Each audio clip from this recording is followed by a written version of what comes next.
ने अनाउंस कर दिया कि 4 पॉइंट से हम लोग पीछे हट गए हैं, डिसएंगेजमेंट कंप्लीट हो गया है। अचानक चाइना ये अनाउंस करता है कि 4 पॉइंट से डिसएंगेजमेंट कंप्लीट हो गया है। अब दोस्तों इसका देखिए, मैं पहले आपको बताऊंगा खबर, फिर मैं आपको जियोपॉलिटिकली एनालाइज करके बताऊंगा कि हो क्यों रहा है ये चाइना को अचानक सांप क्यों सूंघा। Now, India, it is actively addressing the surge in steel imports, particularly from China. The Chinese industry is in trouble and it should not be allowed to export its problems into India. अब आज हो क्या रहा है, 2300 से ज्यादा steel companies China के अंदर बंद पड़ी हैं। 20 साल में हमने ऐसा काम कभी देखा ही नहीं है। जो लोग 150-200 कंटेनर महीने के ट्रांसफर करते थे, अब वो 1 या 2 कंटेनर महीने के करते हैं। इतना फर्क पड़ गया है, कहाँ तो 150 कंटेनर, कहाँ 2 या 5। ऐसा नहीं है कि चीन का यह आर्थिक संकट केवल उसे ही प्रभावित करेगा, बल्कि इसका असर पूरी दुनिया पर देखने को मिलेगा। चाइनीज जो कंपनी है उसने नॉन एमटीसीआर कंट्री को कुछ बेचा है, लिहाजा वो पाबंदियों की जद में आ गई, तो पाकिस्तान भी जद में आ गया। लेकिन तार साहब, आपको याद होगा कुछ अर्सा पहले भी पाबंदियां लगी थी।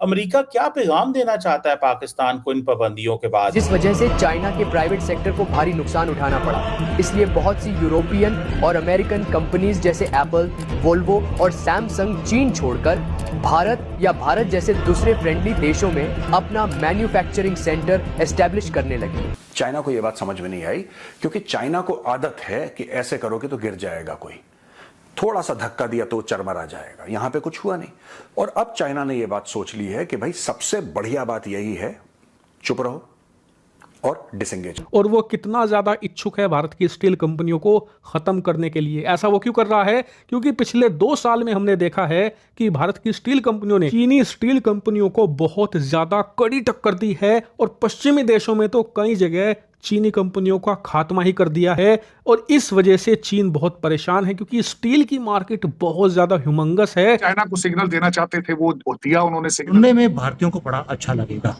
कि भाई चाइना की ये हालत है कि शिपिंग कंटेनर्स खाली पड़े हैं, पाइल्ड अप हैं। शंघाई हो, निंगबो हो, गोंगडोंग में, गोंगजो है, शेंजन है, सब जगह पर आपको खाली कंटेनर ही दिखते हैं।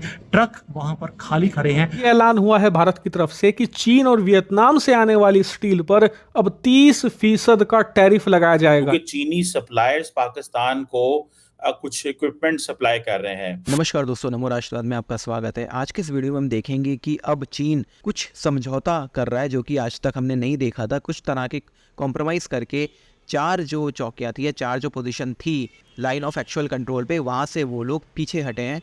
और ये पिछले 50 सालों में सबसे ज़्यादा बड़ी न्यूज़ है कि पहली बार चीन पीछे हट रहा है। उसका रीज़न क्या है? अभी तक चीन की जो नीति थी वो बिल्कुल अड़ियल टाइप की थी। ये बिल्कुल भी बात सुनने को या पीछे हटने को तैयार नहीं होते थे। लेकिन अभी ये लोग थोड़े प्रेशर में हैं, और उसकी 2-3 चीज़ें हैं। ये एक बड़ा टेस्ट है। इसमें इकोनॉमिकली जो चीन में अब क्राइसिस शुरू है उसका भी बहुत बड़ा हाथ है। ओवर कैपेसिटी क्रिएट करके इन्होंने बहुत ही बड़ा मैन्युफैक्चरिंग सिस्टम अपने यहाँ क्रिएट किया था। अब वही इनको बैकफायर कर रहा है। इनके पास एक बड़ी आबादी है, जैसे भारत में भी एक बड़ी आबादी है, और इतनी बड़ी आबादी को फीड करना और उनको सारी सुविधाएं देना, जैसे कि शिक्षा, स्वास्थ्य, सारी चीज़ें आसान नहीं है। उसके लिए लगातार इकोनॉमिकल ग्रोथ चाहिए, और चीन इस बात को समझ रहा है कि अब ये एक इकोनॉमिकल डाउनफॉल की तरफ जा रहे हैं। चीन का जितना राइज होना था हो चुका है, और अब वो डाउनफॉल की तरफ जा रहा है। इसका सबसे बड़ा रीज़न यह है कि बहुत सारी मैन्युफैक्चरिंग यूनिट अब चीन को छोड़ के वो भारत में आ रही हैं।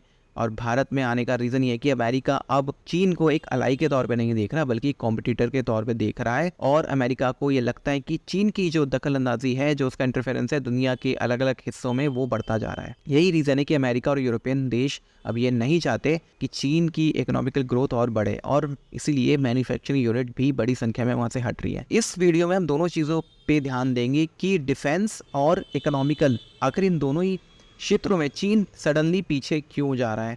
भारत सरकार की जो चीन को लेकर नीतियां हैं, आप उसके बारे में क्या सोचते हैं, कि आप उसे ठीक मानते हैं? जो भी आपके विचारों कमेंट बॉक्स में ज़रूर लिखिएगा। तो आइए पूरा वीडियो देखते हैं। वीडियो के अंत में हम लोग डिस्कस करेंगे। वीडियो अच्छा लगे तो लाइक करें, शेयर करें, चैनल को सब्सक्राइब करें। इस वीडियो में आगे बढ़ते हैं। ये हुआ क्या? ठीक है, देखिए, national security adviser Ajit Doval और चाइना के फॉरेन मिनिस्टर वांग यी 12 सितंबर को बात करते हैं सेंट पीटर्सबर्ग, रशिया में, on the sidelines of the BRICS summit. आपको पता है ब्रिक्स चल रहा है सेंट पीटर्सबर्ग, वहां पे ये लोग बात करते हैं और बॉर्डर कंसल्टेशंस जो हुए हैं उसका जायजा लेते हैं। चाइनीज फॉरेन मिनिस्ट्री स्पोक्सपर्सन माओ निंग ने मीडिया को 13 सितंबर को बोला कि दोनों फौजों, अब ये ध्यान से देखना आप और सुनना मेरी बात, ध्यान से देखिए, ध्यान से सुनिए। माओ निंग जो चाइनीज फॉरेन मिनिस्ट्री की स्पोक्सपर्सन है, उन्होंने ये बोला है कि भाई साहब दोनों फौजों को यह रियलाइज हो गया है कि 4 एरिया से हमें डिसएंगेज करना है। अचानक रियलाइज हो गया दोनों फौजों को। 4 साल से दोनों फौजें खड़ी हैं, तब फौजों को रियलाइज नहीं हुआ। अचानक डोवाल साहब की बात होती है, फौजें रियलाइज करती हैं। और इसका नेक्स्ट लेवल ये आया आरजू जी कि चाइना का पेशेंस लूज हुआ और उसने एकदम से गलवान के अंदर, और हम वहां पर बॉर्डर इंफ्रास्ट्रक्चर डेवलप कर रहे थे। कांग्रेस तो बॉर्डर इंफ्रास्ट्रक्चर के ऊपर ध्यान कभी नहीं देती थी। बीजेपी गवर्नमेंट आई, एनडीए गवर्नमेंट आई, इन्होंने बॉर्डर इंफ्रास्ट्रक्चर डेवलप करना शुरू किया। और जैसे ही बॉर्डर इंफ्रास्ट्रक्चर डेवलप करना शुरू किया या हुआ, तो उसका रिएक्शन ये था कि चाइना से बर्दाश्त नहीं हुआ कि इंडिया का स्ट्रॉन्ग बॉर्डर इंफ्रास्ट्रक्चर है, तो गलवान क्लैश हो गया। फिर वो क्लैश एक जगह नहीं, कई जगह पर शुरू हुआ। लेकिन इंडिया और चाइना दोनों जानते हैं, चाइना जानता है कि वो ताकतवर है, लेकिन इतना ताकतवर नहीं है कि एक बार अगर भिड़ा तो उसके बाद चाइना की दुर्गति ज्यादा होगी। इंडिया भी जानता है कि चाइना से लड़के उसने अपनी तरक्की को खत्म कर लेना है, इसलिए इस लड़ाई को आगे ना बढ़ाया जाए। लेकिन दोनों ये भी जानते हैं कि अगर दोनों में से कोई भी पीछे हटा तो दुनिया में एक मैसेज जाएगा और इंडिया में, उनके कंट्री में भी मैसेज जाएगा कि वो डर गए ना। इसी को देखता है और चाइना की पॉलिसी रही है, आज से नहीं बहुत पहले से ये चाइना की पॉलिसी रही है कि दबाव बनाए रखो। दबाव, चुनाव पे दबाव बनाओ, मीडिया पे दबाव बनाओ, एनजीओस के थ्रू दबाव बनाओ, प्रोटेस्ट के थ्रू दबाव बनाओ, डिप्लोमेसी के थ्रू, इकोनॉमी के थ्रू, मिलिट्री के थ्रू। 8-10 ऐसी चीजें हैं जिससे चाइना किसी भी देश के ऊपर दबाव बनाता है। और ऐसा दबाव बनाता है कि आप, ऐसा नहीं कि एक जगह से दबाव आ रहा है। आपको क्या लगता है कि उसने सिर्फ लाइन ऑफ एक्चुअल कंट्रोल पर भारत पे दबाव बनाया? नहीं, भारत में प्रोटेस्ट भी हुए। भारत में उसने 2024 के लोकसभा चुनाव में भी इंटरफियर करा, करने की कोशिश नहीं करे, उसने करा इंटरफियर। वो कर चुका है इंटरफियर 2024 के चुनाव में। चाइना ने बहुत एआई का इस्तेमाल करके गलत नैरेटिव फैलाना, ये फैलाना, चाइना बहुत कर चुका है, राइट। जो कन्फ्यूशियस इंस्टीट्यूट्स हैं उसके थ्रू प्रोपेगेंडा करना, अपने एनजीओस के थ्रू जो इंडिया के अंदर हैं, भाई साहब ध्यान से सुनिएगा, इंडिया के अंदर एनजीओस हैं उनके थ्रू, जो चाइनीज कंपनीज हैं उनके थ्रू, हर एक जिसको कहते हैं कि बिल्कुल चारों तरफ से हमला करा। अब भारत टस से मस नहीं हुआ। चाइना से एक बड़ी ही बुरी खबर आई है, और खबर यह है कि चाइना की जो फॉरेन ट्रेड है वो बिल्कुल खत्म हो गया है। कंटेनर खाली पड़े हैं पोर्ट के अंदर, और कोई भी वहाँ पर, जिसको बोलते हैं कि ना तो ट्रक खड़े हैं ना कंटेनर लेने वाला है। शिप्स ने आना बंद कर दिया क्योंकि एक्सपोर्ट चाइना से खत्म होता जा रहा है। अगर आप देखें कि रशिया और यूक्रेन का वॉर हो रहा है, पूरे दुनिया में खाने के जो प्राइसेस हैं वो बढ़ गए। ऐसे ही चाइना है। हमको मालूम है कि चाइना का जो मैन्युफैक्चरिंग सेक्टर है उसके ऊपर एक दबदबा है। कई सालों तक एक रैपिड इंडस्ट्रियल ग्रोथ चाइना ने देखी है और ग्लोबल मार्केट्स को हिला के रख दिया, और आज ग्लोबल मार्केट ने चाइना को हिला के रख दिया है। अब आप देखिए, जब सबसे बड़ा इनका एक इंडस्ट्री थी वो थी स्टील की। स्टील की मार्केट डाउन आ चुकी है, और जो स्टील की ओवर प्रोडक्शन थी चाइना के अंदर, उसके कारण अब इकोनॉमिक क्राइसिस आ गया है, क्योंकि वहाँ पर रियल एस्टेट के अंदर भी प्रॉब्लम है। इससे जो बाकी की इंडस्ट्रीज थी, बिजनेसेस थे चाइना के अंदर, वो इफेक्ट हो गए। उसने फिर दुनिया के अंदर जो कंपनीज थी उनको इफेक्ट किया। अब वो इफेक्ट भारत तक पहुँच चुका है। मैंने पहले भी एक्सप्लेन किया कि जैसे आयरन स्टील वहाँ पे नहीं बिक रहा, तो आयरन और भारत से जाता था वो जाना बंद हो गया, हमारे एक्सपोर्ट्स कम हो गए हैं। जो भारत के एक्सपोर्ट के नंबर्स आए हैं वो भी कम है। क्यों? क्योंकि यहाँ से जो रॉ मटेरियल्स चाइना जाते थे उन्होंने जाना बंद कर दिया। चाइना का जो राइज है और फॉल है और डोमिनेंस है, उसका दौर शुरू हो गया। डोमिनेंस खत्म हो गई और गिरने का जो दाव है वो शुरू हो गया है। स्टील के अंदर इनका दबदबा इतना था कि 1 बिलियन टन ये साल का बनाते थे। पूरे दुनिया की 50% कैपेसिटी चाइना ने अपने हाथ में पकड़ी हुई थी। वो डोमेस्टिक डिमांड हो, इंटरनेशनल डिमांड हो, कंस्ट्रक्शन सेक्टर हो, कुछ भी हो, मेड इन चाइना ही जाएगा। और जैसे जैसे यहाँ पे इंडस्ट्री जाती जा रही है, नीचे जा रही है, वैसे वैसे ये भी नीचे जाते जा रहे हैं। ऊपर से ट्रम्प का आने का जो डर है वो इतना ज़्यादा है चाइना के अंदर कि यहाँ पर जैसे ताश के पत्तों की तरह महल टूट कर नीचे गिरता है, चाइना में वही हाल हो गया है। स्टील ट्रेडर्स पूरे दुनिया के अंदर वो ओवर कैपेसिटी से दुखी थे। आज चाइना खुद अपनी ओवर कैपेसिटी से दुखी है। उन्हें नहीं समझ आ रहा कि इतनी बड़ी स्टील इंडस्ट्री का ये क्या करे।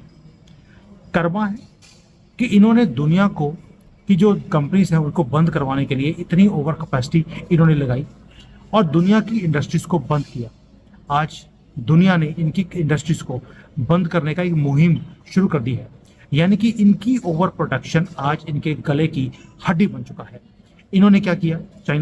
चाइना ने स्टील प्रोड्यूस किया चीप और उसे एक इतना बड़े स्केल पे ले गए कि कोई इनको compete ही नहीं कर सकता था और पूरे ग्लोबल मार्केट को फ्लड कर दिया अपनी चीप स्टील प्रोडक्ट्स के साथ और प्राइसेस पूरे दुनिया के कम आ गए। इनके प्राइसेस इतने कम थे चाइना के कि दूसरे कंट्रीज को प्रोड्यूस करना अनप्रोडक्टिव हो गया और वहाँ की जो कंपनीज हैं वो बंद हो गई। आपको मालूम है कि यूरोप हो उसके मेजर स्टील कंपनीज थी, जैसे जर्मनी की किटर वो बंद हो गई, रोराल थी वो बंद हो गई, सिर्फ इसलिए कि चाइना के जो प्रोडक्ट्स हैं वो सस्ते मिले।